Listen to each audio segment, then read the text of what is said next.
Hi everyone. That was a good debate. I liked that. It was a little more discussion. Usually ends up being more of a discussion in my case, but I thought we covered some good ground. But I think there are some things which I wanted to talk about in this debate, which I didn't get a chance to. I think we had a lot to talk about, and I know that Auburn is someone who can also tire after a while, so that's be understandable. What I'd like to do is to run through some of my thoughts. That's absolutely fine. But let me just share a screen of something which Auburn wrote about socionics and how it relates to Vultology, and I can give some of my thoughts on that. So, which is fair enough. He goes to this part about J lead and P lead. He says that we see in Myers-Briggs model, the TINE is considered a perceiver in Myers-Briggs model, although its primary function is TI, about being decisive and making decisions. If anything, I think the LIIs are not particularly decisive. Question and further explore the different concepts they are working with and looking at. So I'm not sure that's quite right, but yes, abstract conceptual nature, 100%. And here, once behaviorism in its theoretical foundation of our TINE is far more significant in telling us what aspects of life heavily preoccupied type psychology, which function comes up extroverted first. That's interesting. I think which is the prime motivator, the main focus and orientation within those values and those pairings. I think that's the important thing to consider, at least in socionics. Constant dichotomy through express manifestations maybe has a fundamentally flawed view of judgment and perception. The attributes of judgment are restricted almost entirely to what is produced by JE, and perception is restricted to the attributes provided by PE. A perception type is considered an open-ended and adaptable, while we know that PI lead types or worldview types may also be quite opposed to change or openness.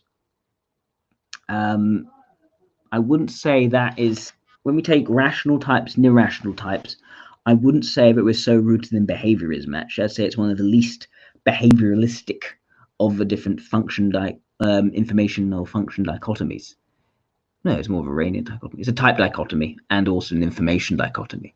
Instead, what I would say is that this is about the order in which we form our decisions, whether we are goods, if you're a rational type, or if you are someone who's primarily about finding certain desires or certain things you want to pursue, certain needs, that sort of thing, and then finding rationalizations or ethical judgments in support of getting to that thing which is desired, which you want.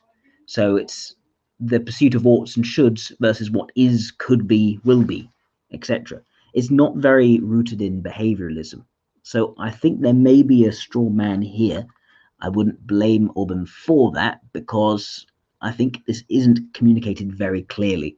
And there's been sort of contradictory literature on the subject of, say, schizotimes and cyclotimes and all the rest. At the end of the day, what you really want to look at for the socionics version of judging and perceiving is what can be derived directly from having in each block a certain information metabolism element in a certain accepting or producing function. And the idea is that for rational types, all the rational information elements are in accepting functions, and all the irrational information elements are in something we can easily root into behavior. So I don't think we can say that LIIs, for instance, are any more rigid than an IEI, despite one being more rational and the other one being irrational. It's not the rationality that makes something more or less rigid. Instead, I'd say there are different things which can lead to rigidity. It could be, for instance, whether it is about the particular information element is rigid or not, because it's in an inert or a contact position, if it's stubborn or it's flexible. So that could lead to certain rigidity. So you find that an IEI, where they like to be rigid, they like to be rigid in their conceptual frameworks. The positions which they deem to be true and it might be hard to move them on that, while they can actually very easily move in something more physical because their sensation is far more flexible. It's in the suggestive function or the role function, which are both more flexible functions. And if you take, say, for instance, let's say an ESC, on the other hand, they'll be very movable on the conceptual frameworks which they use. They may be wanting to receive that from someone else, but they'll be maybe far more inflexible on the particular moods they're trying to create. And if someone's trying to kill the buzz that they're trying to create, they will become quite stubborn and inflexible on that. You could also say that treat flexibility and openness differently in terms of, for instance, the valuing and use of extrovert intuition, where it's the flexibility of being open to new ideas and alternatives, or if you're not open to new ideas and alternatives, it's not about, that is not flexibility in terms of how you treat the function. It's whether you're considering that kind of information or if you're not considering that kind of information. But both can be typically in lay terms used to describe being open and more flexible versus not being so open and being more, say, rigid or decisive. So that is how we approach it. We don't just assign that to rational versus irrational. Rational and irrational is just about pursuit of oughts and shoulds versus what is, could be, will be. And it's a question of what comes first in one's motivations and what supplies the thing needed to satisfy that motivation. That's what it's all about in socionics. Now, one goes to look at Model A, and I have a few thoughts on this. So I have some notes here as well, which I'd like to discuss. So let me just bring that, just split it up so I can see it. So, yes, if I look at Model A here, it says that socionics presents many useful concepts of type. Some aspects of its theory are based on an improper intermixing of psychic apparatuses. Now, I think that's already something which is interesting to look at, because what I would say, I think what did come out in my debate with Juan is that cognitive typology was also mixing different psychic apparatuses, that it had done a very good job in understanding, or at least picking out certain patterns in how people move their arms and how they flex their faces, for instance. And then it was trying to mix that and connect that to, for instance, certain aspects of behavior, certain cognitive motivations, what people do, how people think, and that sort of aspect. And I would say that is an intermixing, which at the moment, it seems to me to perhaps be improper, because of the fact that not nearly the level of sophistication has gone into that. The personality side has gone into the identifying of these moti. And that's what, so I'd say that may be the more improper intermixing. More work is needed before we can start doing that intermixing and justifying that intermixing. So he then says that it has been his experience that an individual's cognitive type is positioned amidst all the other surrounding psychic processes, yet retains its own functional independence while being inescapably influenced by all other internal and external forces. And yeah, I'd say that is, I completely agree with that. I think that yes, cognitive type exists within a field of many other factors coming in, one's upbringing, one's genetics, one's the demands of a particular situation, I think, are incredibly important as well. And how much one's stored knowledge of how to approach that situation is also very important. So we need to understand that there are internal and external forces at play around and interacting with type. And yeah, so very much agree with that. And he then says that the relationship cognitive type holds towards internal elements such as the ego, the shadow, and the unconscious is strongly dependent on the content within those elements. And not entirely sure what it means about that. Maybe it means that the certain information metabolism elements themselves, that the relationship towards the ego shadow depends on what those information elements are. What I would say is that the idea of the shadow, the idea of the unconscious, we don't really go into that so much in socionics. We're not so focused on the shadow and the unconscious. I know that those in originally the socionics community said that the mental functions were conscious and the vital functions were unconscious, but I don't think that stands the test of actually looking at what people actually do.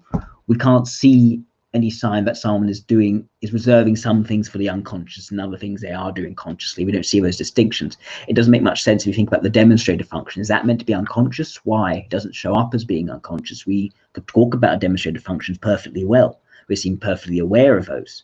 So I found a different definition, which is that are public and private. I've gone into this before in the past, that public is more about our interactions with the outside world, where it's about what we're bringing to the world, say more the ego block, or what the world is demanding of us, society is demanding of us.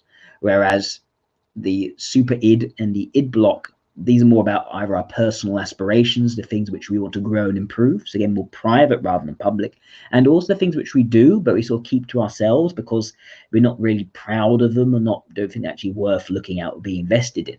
And those are going to be our id block functions. And I think that explains the phenomenon far better. I wouldn't be caught up on things such as the unconscious. He then goes to say that the attitude an individual has toward their own functions is dependent on the person's level of recognition and acceptance of their own human dimensionality. It is not always the case that the primary function is well praised and associated to the self, and while the polar function, in other words, the vulnerable function, is underdeveloped and sensitive to criticism. Weakness, shameful weakness, and other dispositions and orientations are a separate psychological matter, untethered from cognitive type. I think this is a very dogmatic assertion. I think if you're going to try to understand someone's cognitive narrative and what makes a type of cognition, how it forms certain understandings of the world around it, and how it then varies from other people, talking about what someone is strong and more confident in and what someone is less strong and less confident in is a very important thing to talk about. It's incredibly salient for understanding people. So to say this has nothing to do with cognitive type, it leads to wonder, what is cognitive type? What are you actually talking about if you can't handle these particular things? I think if you limit the range of what you're describing too much, you end up describing something which doesn't have any meaning for people. And that will become a problem. People aren't going to invest their time in something like that unless it has something which is meaningful to people. If it can't talk, for instance, say about personal growth or some sort of development or narrative for them, that's going to be a problem. I think that if you're just focusing conversely on types that use certain moti, right? So I think you established reasonably well that there are certain patterns which are reoccurring certain people rather than others. I think if you focus just on that, that isn't going to then be, you haven't been established, that's actually a cognitive type. When you start calling something a cognitive type and start dealing with cognition, I think it's important to start talking about areas of confidence, areas of strength and capability. So yeah, if you're not going to bring that stuff in, that's fine if you're talking about moti or motus types rather than cognitive types. But as soon as you start calling it cognitive type, I think we do have to start acknowledging that there are areas where we're strong, there are areas where we're weak, and start making it something which is more applicable to personality and how cognition drives personality. So yes, I'd say that I agree that our levels of recognition and acceptance can vary within the type. And I think that is part of a movement towards the super id from the id, actually. I'd say that, yes, you can vary with the type in terms of how much you understand the relevance of where you need to grow in and what you don't need to grow in. I think once you do that, you do start to grow and develop as a person rather than going down the wrong track or an unhealthy track. I agree with that, the intra-type variation and where you can track it and see it. But I think there isn't much point to a cognitive type if you are not looking at what people are good at and bad at in their cognition. If you untether it, you're not left with things which are salient and meaningful in terms of understanding what a cognitive type is about. And when you call someone a TISE in cognitive type in Vultology, that's not going to mean anything except the fact that you may nod your head more in this way rather than shake your head more in that way. So you need to have these salient concepts in if you're going to make it a cognitive type model. He then goes to say, in this, I find Model A's merging of type with these psychic elements to be unwarranted and a source of heavy restriction. If the identification of a type is dependent on what psychic attitude an individual is perceived to have towards their own internal world, then type can only be accurately assessed when a person holds the expected attitude towards their own functions. Now, this leads me to ask, what is a believable example of someone who does not identify with their ego block? What sort of type is that? How distorted does one person actually have to be someone who is identified as a certain type but does not identify with their ego block? It is a very confusing mishmash of things which doesn't make much sense in terms of their coherent rationales, why they do the things that they do, what their motivations are, what drives them, how they perceive the world around them. You've got to have some sort of structure there. It's not, if you, this is the thing, right? You've got to restrict the possibilities down to those which are clear and have signals somewhat, some small amount, for anything to have any sense. If everything is anything all the time, you're not going to go anywhere. You're not going to understand anything. You've got to have a little bit of order in that chaos. I don't think it's restrictive to have this. I think this is the important starting point for you to understand what makes a certain sort of personality, what drives a certain motivation. I don't think it's restrictive to have a model that applies to the vast majority of people as well. Vast majority of people I've talked to you can find those coherent underlying motivations and rationales for why they do what they do. And also how people grow, talk about how people grow and how they develop naturally. It's not restrictive to have a model which does that. So we don't encounter this trouble which he speaks of. Yeah, and then we look at this part, which is additionally the arrangement of the 8 functions into a mathematical structure of assigned psychic roles places socionics on very dangerous theoretical ground. To assign specific qualities to that which is sparsely, if ever observed, namely the 4 unconscious shadow functions, quickly creates a rather unfalsifiable situation, and one which is far too dependent on theoretical math for its validity. Now, this, I think, is based on a misunderstanding, as I said, what I talked about before about conscious and unconscious. I don't think we are focusing on things being conscious and unconscious. I don't think it makes sense to talk about it this way, because people are clearly showing aspects of their demonstrative function. For me, I'd say that there is very observable both introverted logic and also extroverted logic in what I do. I'm motivated towards categories, understanding how things are defined in a very precise and coherent manner. At the same time, I am someone who's interested in problem solving, in trying to make things, these concepts and these ideas, these theoretical things, make it work better, make them actually, and I'm willing to change aspects of my theory when I see that the facts aren't lining up to it. And I'm interested in actually bringing socionics as a theory towards a point where it can be tested, it can be looked at empirically, because I think that's how you develop the theory, and that's how different ideas and possibilities are going to open up in terms of what we can actually do in the world with this amazing theory. So I'm using a blending of both extroverted logic and introverted logic. That's quite observable in what I'm doing, at least by the way that socionics has defined these things. So I say it is very observable, these supposedly unconscious areas. I don't think we should even call them unconscious. These are observable things. They're just not valued for their own sake. It's not the case that I value extrovert logic for its own sake. I'm not just about creating efficiency for the sake of efficiency. I'm not continuously revising and developing my process to make them more efficient. I don't spend a lot of time looking at the statistics of my actions. I'm more interested in what conceptually makes sense, what is theoretically aligned. And so we don't assume those things about unvalued functions. We check to see what is showing and what is missing, and that has nothing really to do with consciousness. I know that socionics, when it started out, did use terms such as conscious, unconscious. I don't think it stands up to logical scrutiny.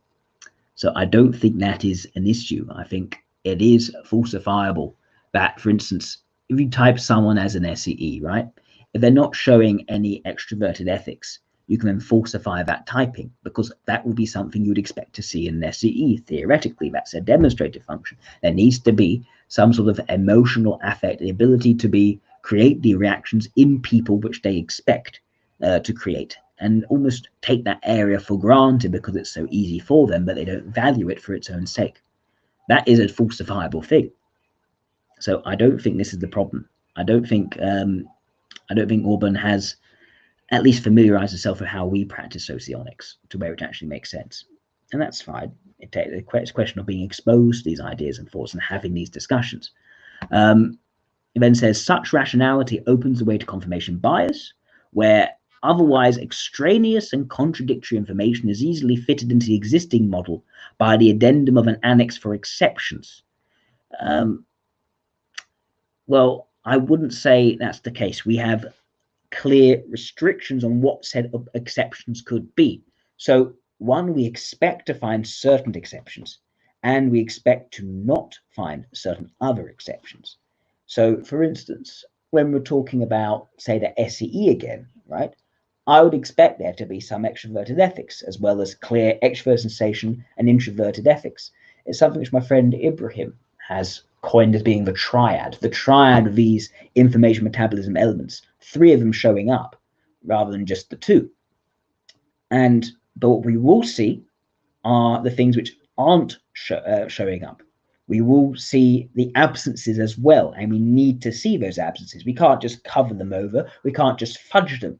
So in SEE, I would not expect to be showing much introverted sensation. If they're showing too much introverted sensation, then I'd say actually maybe this isn't the right type for them. That may falsify that typing or say that type isn't, say, accurate. And if after speaking to lots of SEEs, we're identifying lots of introverted sensation in what they're doing in ways which can't be explained as simply being ordained by their leading function. It's not situational to what their leading function requires, then that would falsify that typing as making sense. So it is still falsifiable. It is not simply us falling to our confirmation bias. We are still having means of actually correcting what we think and finding a way of actually finding what actually is accurate. So yeah, no, I think that's a misconception. At the same time, when we were talking in our debate earlier, I would say that we were looking at cholerics, looking at phlegmatics, melancholics, these sorts of different temperaments. And when we're looking at examples of, say, Barack Obama, Hillary Clinton, and I asked, okay, Barack Obama's clearly shown some more melancholic signs, although you've identified as being a choleric type.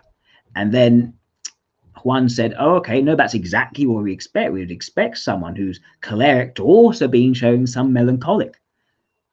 That is when suddenly it becomes very difficult to falsify, because you don't know which one is which. Is he a phlegmatic type with plenty of choleric, or is he a choleric type with plenty of phlegmatic?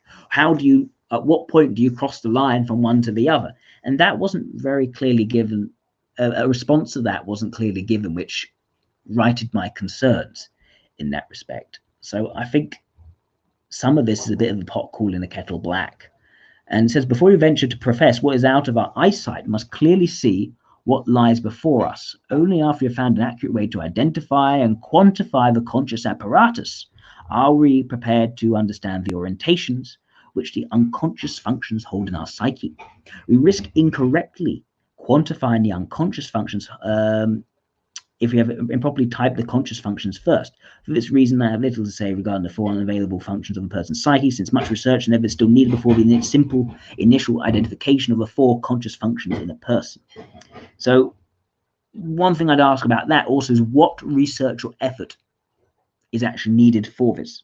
We've done, of course, our extensive looking at different people, looking at what their underlying motivations are, and we understand from our observations what are the exceptions to the quadra, for instance. Every type should have 1 exception to the particular quadra. If we have 2 exceptions, that needs to be looked at and understood for why that's the case. There may be certain situational demands. If they're showing 3 exceptions to the quadra, like for instance they're an alpha, but they are showing lots of SE, they're showing lots of TE, and they're also showing lots of FI, for instance, showing 3. That would be, in my opinion, a point where I think actually maybe they're not an alpha, they're probably a gamma, and we need to correct that. Or if we can say no, they're clearly both quadras at the same time, then I think that would break the model. That would be falsifiable. So we do have limits, we do have boundaries by which we would be able to falsify our theory. Yes, so that's what I think in terms of that article. Yes, so those are my thoughts on that. And I think there's another article which I could go through, which I think Auburn sent to me, and I'd like to show to you. Let me see if I can find that as well. Let me see.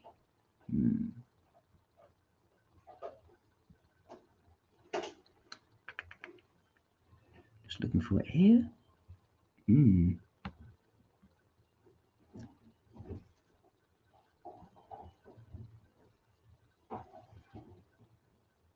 Okay. Let me see if that's actually being shown. Right, I'm going to share a different page now, just for people to see what it is.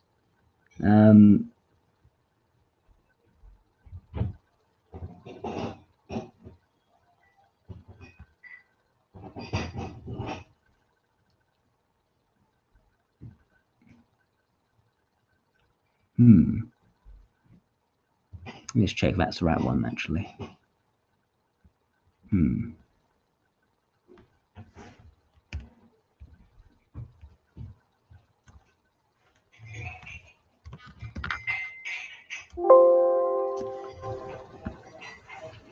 I can't actually. Let me see if I can find it.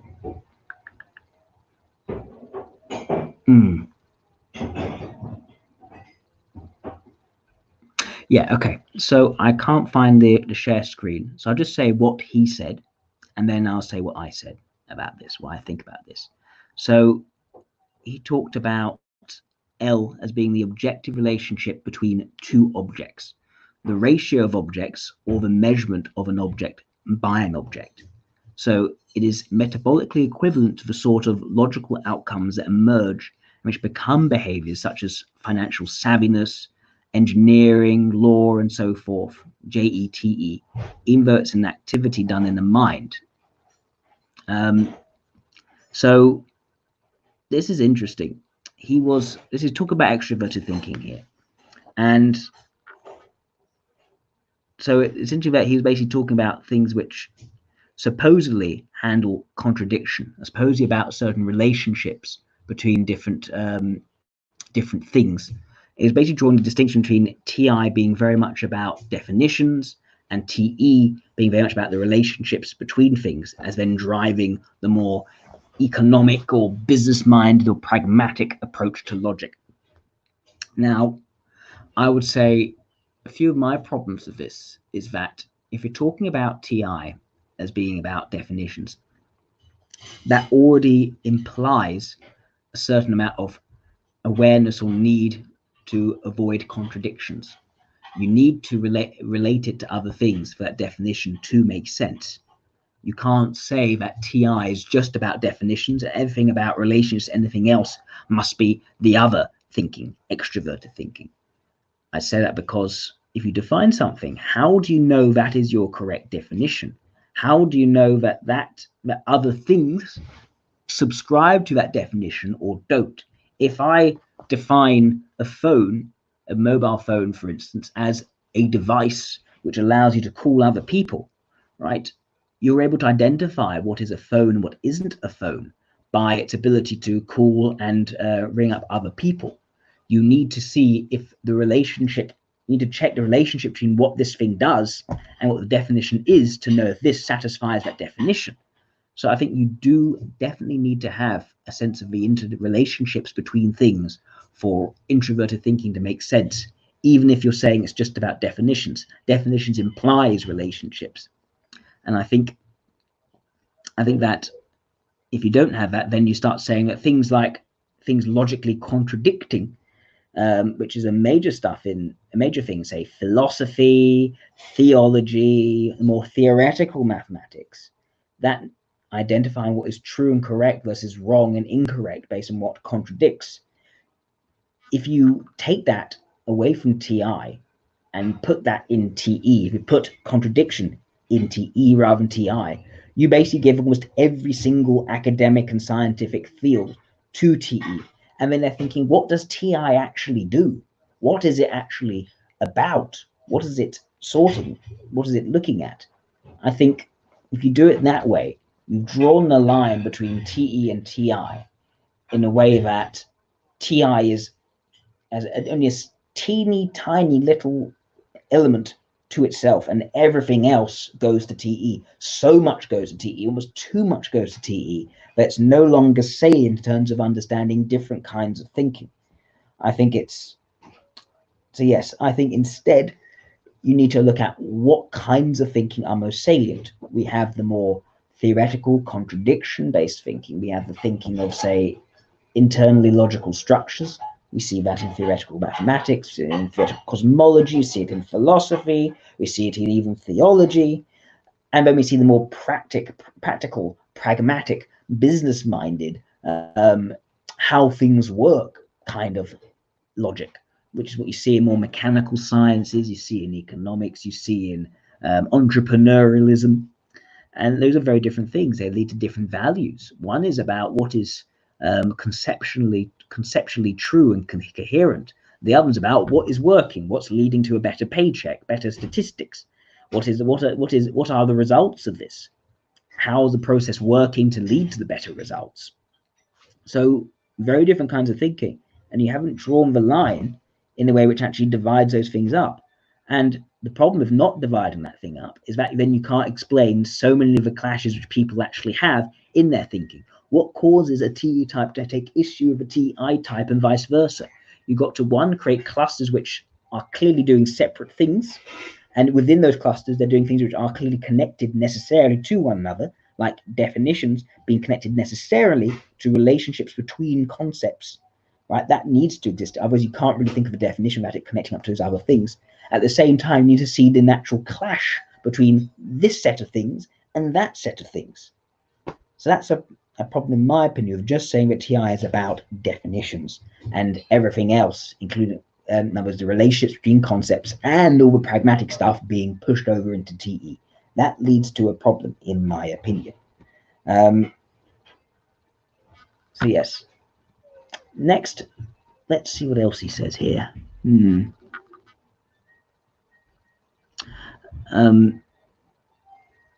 Says he also talks about a different mental process. That's what TE is about: object to object relations, to vectors and positions. Already a mishmash of different things here, I think.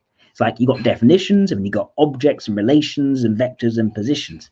Then for quantizing of the properties of objects, the CT hypothesis, cognitive type hypothesis, is that introverted judgment handles static object definitions and extroverted judgment handles dynamic object relations. Yeah, I think that makes sense. Yes, we think one's static, one's dynamic. We agree with you on that. But the relationships between different concepts are static. They're not dynamic. Object to object relations are exactly going to be the thing which is static, not dynamic. You can't call that dynamic. Otherwise, why would that be a relationship? You look at a relationship as something which is like this. It's set this to that. If it's continuously changing, how can you call that a relationship? It's just how things are moving around. And so I don't think you've separated out the statics and the dynamics very well. As I said, you've got to put the statics on one end, the dynamics on the other end. The object-object relations, if you're calling TE object-to-object relations, you are putting, in my opinion, TI onto TE. You're defining TE in a very TI sort of way. It doesn't make sense if you're looking at the way in which people conduct business, for instance, the way in which people quite amorphously come to some sort of decision, what is the most practical or beneficial outcome. It's more of a holistic process based on factoring lots of different pieces of factual information to generate some sort of result, some sort of decision that this is more practical than that. What are the pros or the cons or the overall decision from the weighing up of the pros and the cons? That isn't about object-to-object relations. There's nothing set in that. It's actually quite a fluid and quite dynamic process. And it's not you relying on relationships from one thing to another. Rather, it's saying, okay, these are the pros, these are the cons. I can weigh up more pros than cons here. I can, the overall result of this is that this is more pro than con. So I can take this decision rather than this decision, which is more con than pro. Whereas, as I said, object-object relations is very important and fundamental to working out these definitions, working out definitions of things. As I've said before, with the phone, if a definition does not apply to this particular object here. The definition of phone doesn't apply to this, and it's not a phone, but it is a phone because the definition does apply to this phone. So relationships are very important here. It also says we can test this more meticulously by sampling non-celebrities and testing their cognition. But even as a more general analysis, we see evidence of this in the fact that an abundance of high-profile intellectuals with notable object relations deductive abilities, say TESI, Richard Dawkins. Actually, I can probably share this part just so that people can see what exactly I'm talking about. Let me do that right now for people. No,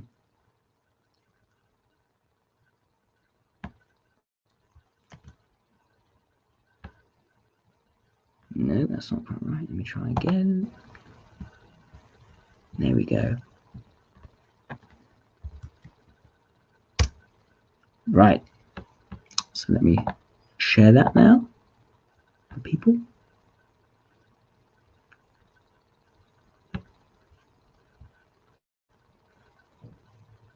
Okay.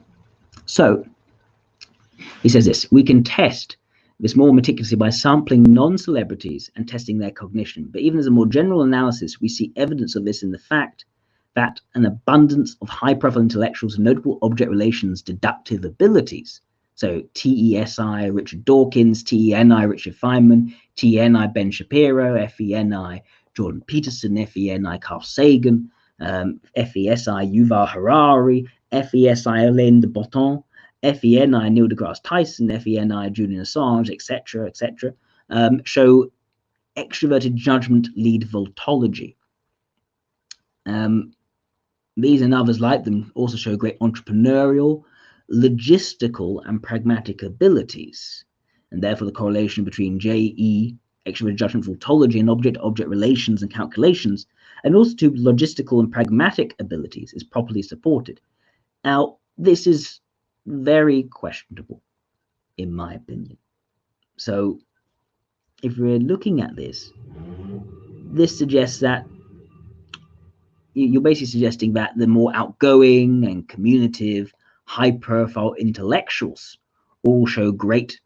Well, no, that's what I'm saying. Sorry, the more outgoing, communicative, high-profile intellectuals all show great entrepreneurial, logistical, and pragmatic abilities.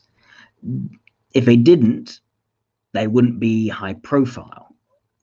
So, even so, clearly not all of these are actually oriented towards pragmatics or even towards logistics. To say, for instance, that Carl Sagan, someone whose business model, as it were, was making documentaries where he communicated all the ideas which brought him wonder, and the same thing for Neil deGrasse Tyson. To say these are people with great logistical and pragmatic abilities, I think is quite questionable. They aren't. That's not what they're about. That's not what, in particular, what they're doing. And even Richard Feynman, he was very much more conceptually inclined. He wanted to find out the truth of how things worked on a subanatomical level. He wasn't, again, the idea of him being primarily about entrepreneurialism, logisticism, is not really making much sense here either. He was very much a pragmatist in terms of his ideas, of course. I think that's worth talking about. But I wouldn't say logistical makes much sense. If you look at Yuval Harari, this is definitely a guy who's far more conceptual in his approach to things, very much about drawing together different ideas in his books and exploring those ideas in his books, with an emphasis on scientific data as well, backing it. Again, I don't see the emphasis on logistical or pragmatic abilities, or even being especially entrepreneurial. He was a book writer and a scientist, and a popularizer of some of these scientific concepts. So I'm not sure these are the words which rightly describe these characters. And also, I would say this. Among these individuals, yes, the high-profile intellectuals have been picked out here. What about those who aren't high-profile intellectuals, but are still subscribing to this JE Vultology, extroverted thinking or extroverted feeling with introverted intuition or introverted sensation in the Vultology model? And that is a bit unusual because, as we looked at before, Bernie Sanders would fit into this. Is Bernie Sanders someone who is a great entrepreneur? Has he got great logistical or pragmatic abilities? I don't think that shows up at all with Bernie Sanders. He is someone who is idealistically and ideologically inclined to making his ideas about how society should be run a reality through democratic processes in America. He's not an entrepreneur. He's not someone who's gone out, started up businesses and made that sort of stuff for himself. He's never been particularly good at that aspect. And when you ask him about some of the more economic aspects of his ideas, he isn't someone who can easily show you how practically that is going to lead to certain outcomes, which would be beneficial to people who are working and running their small businesses. He's more of an ideas person again. He's more of a, this is how I think society should be run, and this is what these are the solutions I'd like to bring to you, which follow my ideas about how society should be run. I wouldn't say he shows any particularly great logistical or pragmatic intelligence in that. He wouldn't be described as being that. He's known for someone who's stuck to his ideas and his philosophy, being more of a sort of social democratic philosophy consistently over decades, a bit like a less extreme version of Jeremy Corbyn in the UK. That isn't, your very pragmatic businessman character. If we're talking about someone with entrepreneurial logistical capabilities, well, Donald Trump fits that better. I can see why he would have been typed that. But to put Bernie Sanders and Donald Trump in the same category doesn't seem to me to make much sense. So I'm not sure if we can really group people in this way based on their vultology in a way which leads to reliable reliable conclusions on their character, on their personality. And I think if you just stick to the high profile intellectuals, you might be able to make it appear that way, even though looking more deeply at some of these people, even in this list, they aren't really following that. Even Julian Assange, I wouldn't say he's some sort of greatly pragmatic or logistical person. He's someone who's about exposing the truth. And he's, again, very much more of an idealist in terms of what he wants to happen. He's someone who wants to expose what he thinks are hidden lies by the government. He wants to, through WikiLeaks, he ends up causing quite a stir through that. And he's a very sort of passionate and quite emotions-oriented individual. It's something which we looked at looking into his writings, in his dating profile, he describes himself, but also his actions and behaviors. Would this very pragmatic, logistical person put himself in a position where he ends up spending, years of his life at a consulate, an embassy, for fear of being captured and arrested? That's not what he's not thinking in terms of a pragmatic way. That's not his main driver. And look at some other examples, right? Hugh Laurie was put as a extroverted judgment type, as a choleric. Tom Hanks, Mandy Patinkin. You've got actors in here, not just actors. Just if you look at Hugh Laurie, this is someone who was very much did not see himself as having great pragmatic or logistical or entrepreneurial abilities. He's always had someone actually quite a low self-esteem in his own capabilities and ability to do things.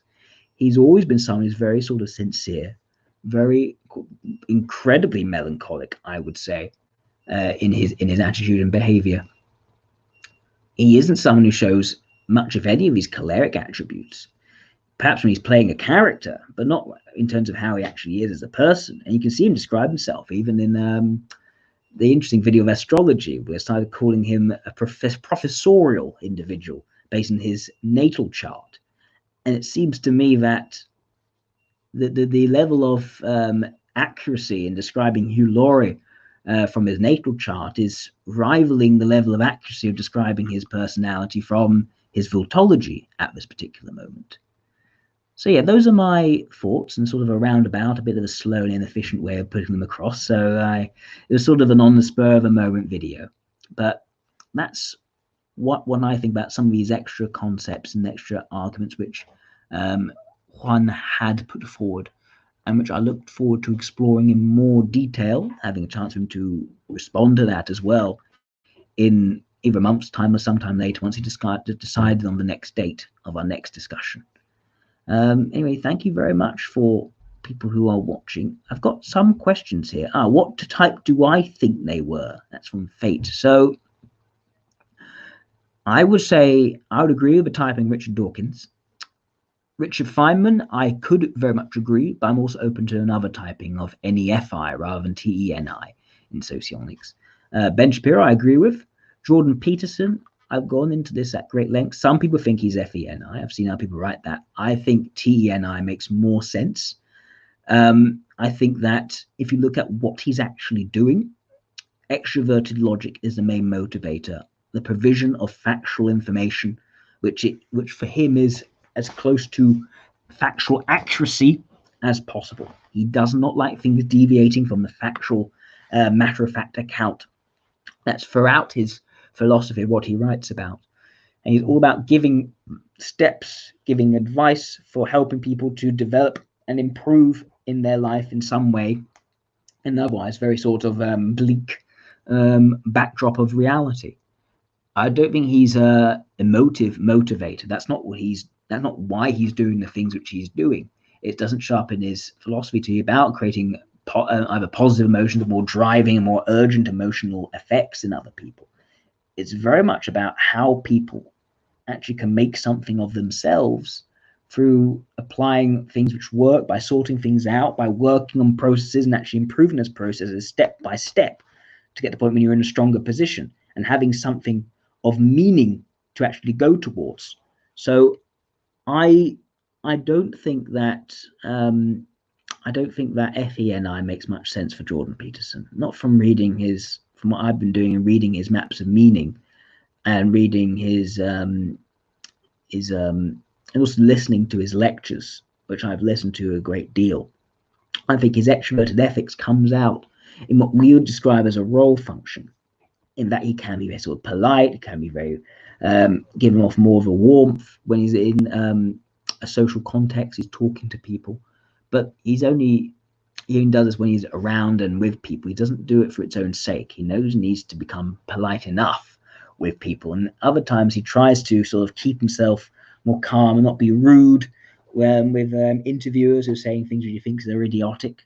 So in some ways he's like Ben Shapiro, I'd say, but I think he's far more he's taken the conceptual side far more. He's come from more of a psychological background, a more intellectual background, rather than a more journalistic background, and that also shows in certain differences. But they both got that restless impatience. They both have a tendency with people. They both can be very blunt in terms of how they express themselves. I think they're both very factually oriented. They both get on very well, actually, in their discussions with one another. And both have this sort of restless energy, which also can be unstable, can also mean they're getting over the head with certain people. They can also find that they, have a look after themselves in the day-to-day. It also seems to be a bit fragile or certainly shakeable. For Carl Sagan, I don't think FENI makes sense. I think he makes sense more as an ILE, NETI.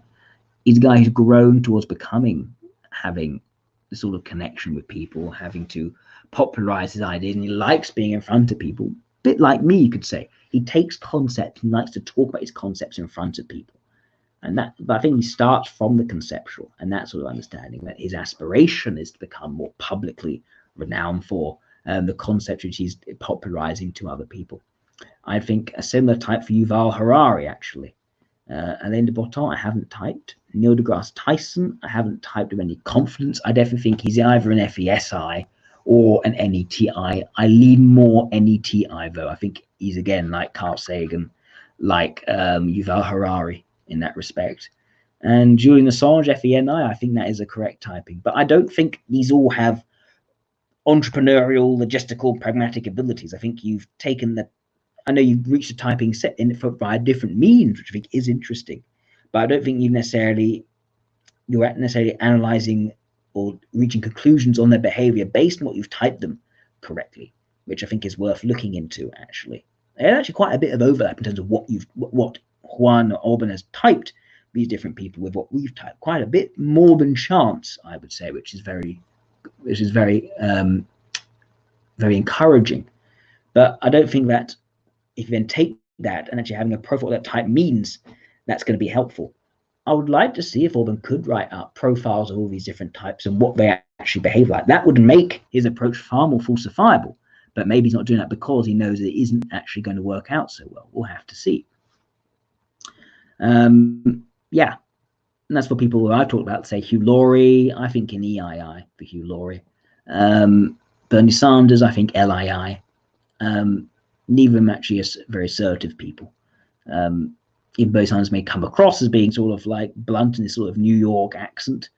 That is what happens when you actually put him in some sort of in a more sort of in a situation which requires extrovert sensation and taking command of the moment. He doesn't do well in those situations. You can see that when those protesters crashed his event back when he was doing his presidential campaign. Tom Hanks, I actually think SCI can make sense for Tom Hanks. I think he's someone who has a very good sort of feel-good manner to himself. He's not overly expressive. He's quite an adaptive actor. He's quite a good actor, I'd say, and very much sort of blends in with sort of Hollywood. There's no sort of, I don't find in his interviews anything other than sort of very wholesome way of coming across for Tom Hanks. And I wouldn't be surprised if SEI makes the most sense for him as a result. He's not overwhelmingly extroverted ethics. There's more subtle use of extroverted ethics. There's clearly an emphasis on wholesomeness. I remember when Ricky Gervais was making those jokes, which were quite ribald and sort of really cutting deep to the bone. Tom Hanks wasn't approving of that. It was sort of disrupting sort of more positive and more sort of conventional mood, which was at the event. So I think SCI makes sense for Tom Hanks. And Mandy Patinkin, I think, is the ESC, not the SCI. I think the extrovert ethics is far more clear with him, that big, bold, positive emotionality coming out, and quite a strong physicality as well, which we say is more that demonstrative extroverted sensation. So yeah, I think those are those are my typings of those characters. I could go into more detail of the typing once I've looked at them again in more detail, but this is sort of a quick typing rationalization. It's not a proper analysis yet.